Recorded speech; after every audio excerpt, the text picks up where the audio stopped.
మనం మన ధర్మాన్ని ఆచరించాలి. అయితే మీ అందరికి జడలు వేసుకోవడం వచ్చు కదా, ఎంతమంది వేసుకున్నారు చెప్పండి, వేలతో లెక్కేయచ్చు.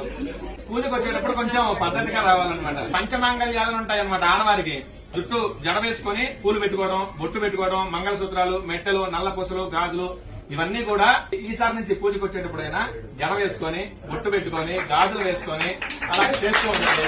ఎందుకంటే మన ధర్మాన్ని మనం కాపాడాలి. ఇప్పుడు మీ పిల్లలకు చెప్పాలనుకోండి, మీరేం చెప్తారు? ఇప్పుడు చెప్పబోయేది ఏంటంటే, మీ పిల్లలకి ఇప్పటి నుంచే సంస్కృతి సాంప్రదాయాలు నేర్పండి. ఇప్పటి నుంచి నేర్పకపోతే తర్వాత వాళ్ళు అలవాటు పడరు. ఇప్పుడు నేను కొన్ని పూజలు చేయడానికి వెళ్ళినప్పుడు వీళ్ళు పెద్దవాళ్ళు ఇక్కడ పూజ చేస్తూ ఉంటారు, పిల్లలు ఏమో బెడ్రూమ్ లోకి వెళ్ళి ఫోన్ నొక్కుంటున్నారు, టీవీ చూస్తూనే ఉంటారు. వాడి నుంచి పూజ దగ్గర కూర్చోమంటే కూర్చోడు. చిన్నప్పటి నుంచే ప్రయత్నపూర్వకంగా వాళ్ళతోటి స్తోత్రాలు గాని, శ్లోకాలు గాని, అసలు గుడి అంటే ఏంటి, పూజలు అంటే ఏంటి మనం తెలుసుకొని వాళ్ళకి తెలియజెప్పాలన్నమాట. అలా చేస్తే వాళ్ళు సంస్కారవంతులు అవుతారు. చదువు 30% ఉన్నా మిగతా 70% సంస్కారం ఉండాలి. ఆ సంస్కారం వల్లనే చివరి దశలో వాళ్ళు మనల్ని చూసుకోగలిగేది అనమాట. వృద్ధాశ్రమాలు ఎందుకుంటున్నాయంటే పిల్లల్లో అవగాహన లేక, పెద్దవాళ్ళు చెప్పక. అయితే ఇతర మతాల వాళ్ళు ఆ పుస్తకాలు గాని, వాళ్ళ మతాల గురించి గాని వాళ్ళు ప్రచారం చేసుకుంటూ ఉన్నారు. కానీ ఎంతమంది ఇళ్లలో భగవద్గీత గాని, భాగవతం గాని, రామాయణం గాని, ఈ ఇతిహాసాలు గాని, పురాణాలు ఎంతమంది ఇళ్లలో ఉన్నాయి? ఒక పుస్తకాలు ఎంతమంది రోజు కనీసం ఒక్క శ్లోకం చదువుతున్నారా?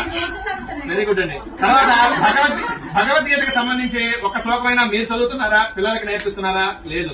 కాకపోతే ఈ సీరియల్స్, సినిమాలు వస్తూ ఉంటాయి, ఎంటర్టైన్మెంట్ ఉండొచ్చు జీవితంలో. కానీ జీవితం మొత్తం ఎంటర్టైన్మెంట్ కాకూడదు. మనకి 54 లక్షల జీవరాశులు ఉన్నాయి. వాటిల్లో విచక్షణ కలిగింది, బుద్ధి కలిగింది ఒక మనుషులకు మాత్రమే. మనకి జ్ఞానం ఉంది, బుద్ధి ఉంది. మనం హిందూ ధర్మంలో పుట్టినందుకు ఖచ్చితంగా మన హిందూ ధర్మాన్ని పాటిస్తూ ఒకళ్ళ మతం మారకుండా కాపాడే విధంగా మనం ఉండాలన్నమాట. ఇప్పుడు ఎడారి మతం వాడు వచ్చేసి నా మతంలో ఇది ఉంది అని చెప్పినప్పుడు మనం కూడా చెప్పగలగాలిగా, శివుడు ఎంత శక్తివంతుడు, రాముడు ఎంత శక్తివంతుడు, విష్ణుమూర్తి ఎంత శక్తివంతుడు, వీళ్ళు ఎంతమందితో యుద్ధం చేశారు, ఏమేం చేశారని మనకు తెలియాలి ముందు వాళ్ళకి చెప్పాలి అంటే. లేదు అంటే వాడు చెప్పేది నిజం అనుకుంటాం. కాబట్టి మనం నేర్చుకోవడం, కొంత సమయం భక్తికి, పూజలకి కేటాయించండి. అలాగనే ధర్మం తెలుసుకోవడానికి, ఆచరించడానికి కొంత సమయం కేటాయించండి. అలాగనే మీ పిల్లలకి కూడా చెప్పండి. పిల్లలకి ఇప్పటి నుంచే మొదలు పెడితేనే వినగలుగుతారు. నాకు తెలిసి మీ పిల్లలందరూ చిన్నపిల్లలు అయి ఉంటారు.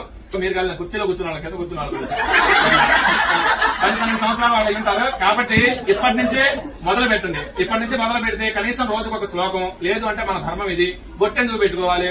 అలాగనే ఈ కొన్ని స్కూళ్లలో బొట్టు పెట్టుకోనీరు, జడ వేసుకోనీరు, రిబ్బన్లు వేసుకోనీరు, గాజులు వేసుకోనీరు. ఇప్పటి నుంచి ఇట్లా మొదలైతే ఇక పెద్ద అయిన తర్వాత అసలు వాళ్ళు మన మాట ఎందుకనమాట. వేరే మతాల వాళ్ళని పెళ్లి చేసుకోవాలన్నా కానీ దానికి వెనకాడరు. మన ధర్మం గురించి, అలాగనే మన ఆచారాలు, సాంప్రదాయాల గురించి నాన్నమ్మలకి, అమ్మమ్మలకి తెలిసి ఉంటుంది. వాళ్ళ దగ్గర నుంచి ఇవన్నీ కూడా రావాలి. అవి కూడా పిల్లలకి అలాగనే నేర్పిస్తూ రండి. మీరు నేర్చుకోండి. రోజు కొంత సమయం దేవుడికి, అలాగనే మన ధర్మానికి కేటాయించండి. జై శ్రీ.